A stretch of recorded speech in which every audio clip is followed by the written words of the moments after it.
नमस्कार साथियों, मैं दंत पारिक स्वागत करता हूं आपका जीके बाय डीके चैनल पर। विद्यार्थियों, आज का जो विषय है वो है कि तमिलनाडु की जो राजनीतिक पार्टियां हैं वो क्यों लगातार जो हैं वो सनातन धर्म का विरोध कर रही हैं, या ये कहें कि उसको खत्म करने तक की आज बात कही गई। उसे एक बीमारी तक बता दिया गया, जो कि बहुत ही आहत करने वाला विषय माना जाता है और है निश्चित रूप से सभी सनातन धर्मावलंबियों के लिए बहुत आहत करने वाला विषय है। क्यों है ऐसा कि दक्षिण भारत के लोग ऐसा क्यों कहते हैं, और जो ईवी रामास्वामी पेरियार से ये विषय क्यों जुड़ा हुआ है? क्योंकि जिस व्यक्ति ने बात कही तो तमिलनाडु के सीएम हैं एम.के. स्टालिन, उनके बेटे हैं उदय स्टालिन। वो व्यक्ति जो है वो कह रहा है कि सनातन धर्म को खत्म कर देना चाहिए, समाप्त कर देना चाहिए।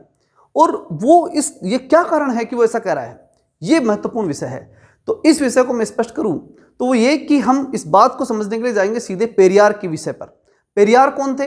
पेरियार दक्षिण भारत का वो व्यक्ति था जो कभी काशी आया था एक बार, और वहां उसे जब भूख लगी तो एक ब्राह्मणों का जो पांडाल लगा हुआ था उसमें भोजन करने के लिए वो गया, और वहां उसका अपमान हो, उसे भोजन नहीं करने दिया गया। उस दिन बाद में उसने सोचा कि सनातन धर्म गलत धर्म है, और उसके बारे में उसकी सोच ऐसी बनी।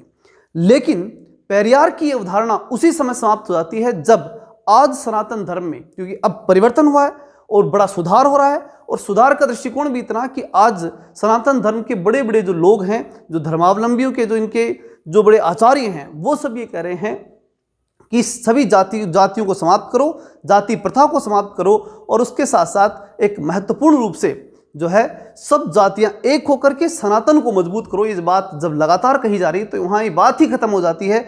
जिस जातिवाद की बात पेरियार ने कही थी वो विषय खत्म हो जाता है, और ऐसे में ये बात उनके अनुयायी बताए जाने वाले डीएमके और एआईडीएमके के जो लोग वहाँ पर जो हैं, वो लोग जब ये विरोध करते हैं तो वो बिल्कुल अप्रासंगिक है और बिना मतलब का विषय माना जाता है।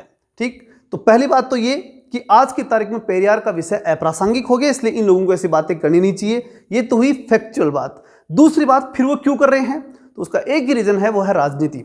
वो अपने आप को दृढ़ रूप से अलग छवि बनाना चाहते हैं कि हम दृढ़ हैं, दक्षिण भारत के लोग हैं, अलग छवि बना करके वोटों को बराबर खींचने का शुरू से उनकी पार्टियों के नाम में अगर आप देखोगे तो द्रविड़ मुनित्त कड़गम, यानी द्रविड़ों को महत्व देना, यानी इस प्रकार से कि हम आर्यों के विरुद्ध हैं।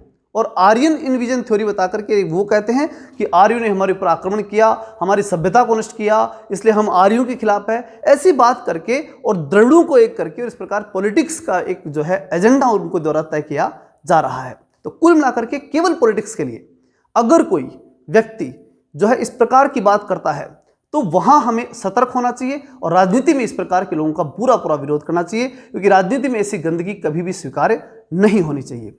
चलिए मिलते हैं अगले विषय पर, तब तक के लिए जय हिंद, जय भारत।